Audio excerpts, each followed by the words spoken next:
And then the way he spoke, and also the first paragraph, really carries echo of Julius Caesar.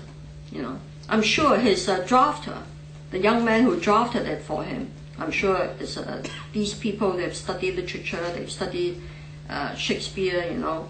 Julius Caesar's famous speech by Mark Antony, you know, friends, countrymen, Roman, lend me your ears. I come to bury Caesar, not to praise him.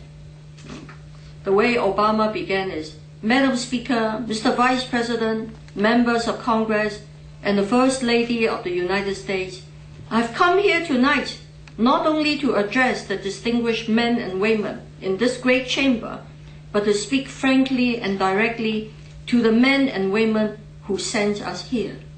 You know, two references to men and women, but to different men and women. The first reference to the men, the first reference denotes what's the difference between the two sets of men and women in this speech.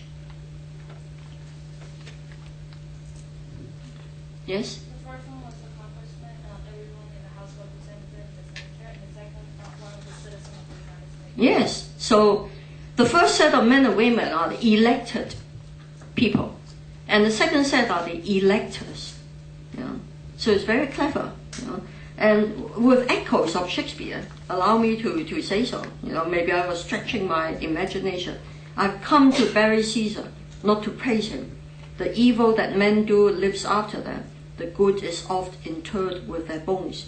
Mark Antony's speech is, of course, commonly hailed as a masterpiece of irony, because throughout his speech, Caesar has just been assassinated, stabbed to death, and people were very angry, still very angry with Caesar. And Mark Antony kept referring to him in an ironic way, you know, so that at the end of the speech, he turned the people around to hate those who killed Julius Caesar. He managed, by means of his speech, to turn the people around to go after the assassins of Julius Caesar. And this is a classical example how you employ rhetorical techniques to move people's emotions. You know, this is what Obama is doing all the time. He was not producing hard facts and figures. He was just trying to move people's emotions. If I could jump to the middle of the page, you know, again, short sentences.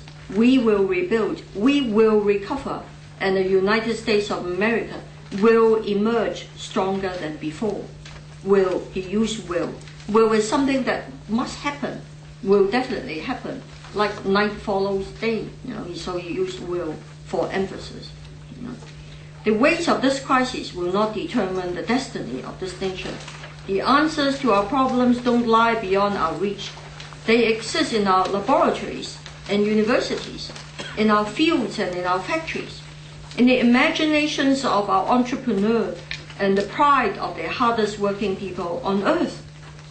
Again, you can say this is a series of factual references to different peoples, different classes of workers, you know, different institutions.